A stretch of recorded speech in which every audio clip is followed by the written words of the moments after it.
din ng papa mo. Boy Tapang at Cherry White hiwalay na. Kamakailan lang ay sunod-sunod ang sweet at masasayang ganap sa buhay ni Boy Tapang at Cherry White. Pero gaano katotoo na biglaan na lang itong nagtapos? Ito ba ay content lang dahil makikita sa My Day ni Boy Tapang na kinonpirma niya at pinaliwanag na sila ay hiwalay na ni Cherry White? Bakit nga ba biglang naghiwalay?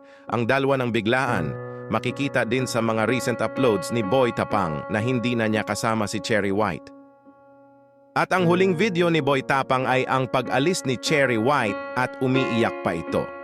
May biglaan bang nangyari nang di natin alam at pinalabas na ito ay simpleng pamamaalam lang?